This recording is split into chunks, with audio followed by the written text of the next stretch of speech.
Hey everyone, welcome back to Mastering UX. I'm Ken, and today we're going to talk about the name design thinking and why it's often leading to misunderstanding about design thinking. So one thing that I personally like to do when I'm doing a design thinking workshop is to let the audience know that they shouldn't be intimidated by the word design in design thinking.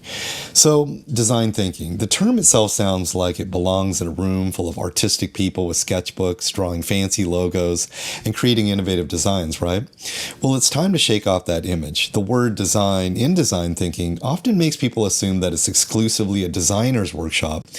And while it's easy to see why people might think that, it's entirely not the case.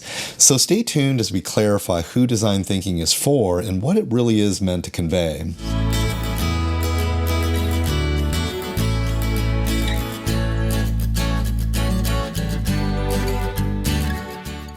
So design thinking as a term, if expanded, it might as well be called the designer's process as inspiration for problem solving.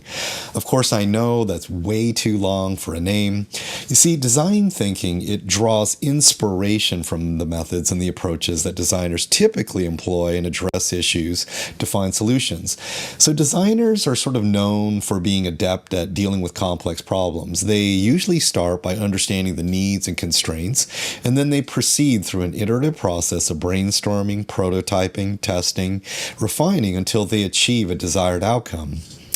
Well, design thinking takes this intuitive and human-centered approach and makes it accessible to a broader audience, not just designers. It adopts an iterative process, and those four pillars can be empathize, define, prototype, and test.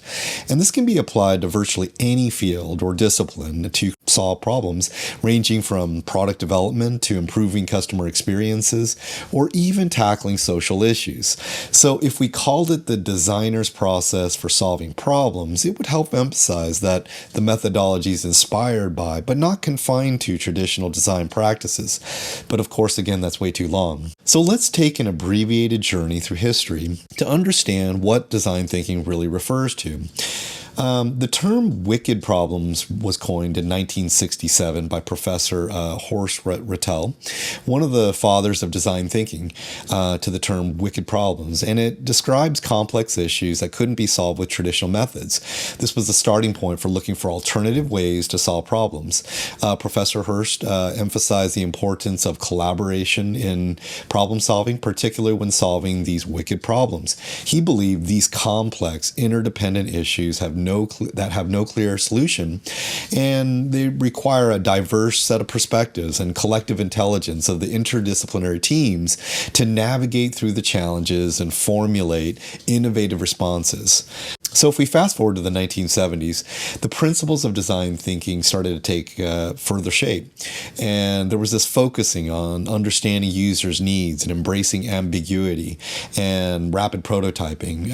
IDEO and IBM later, they kind of popularized this matter of design thinking. They really took the baton, they ran with it.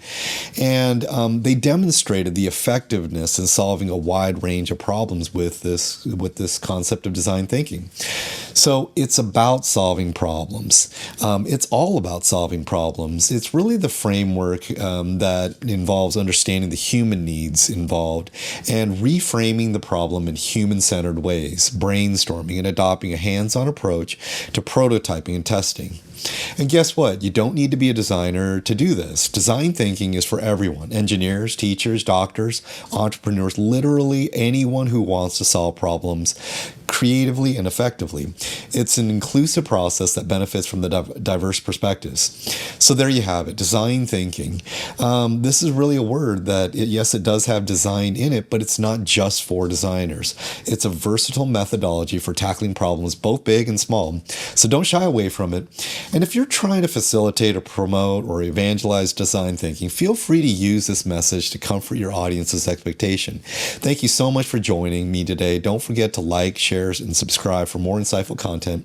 If you have any thoughts or questions on design thinking, drop them in the comments below. See you next time.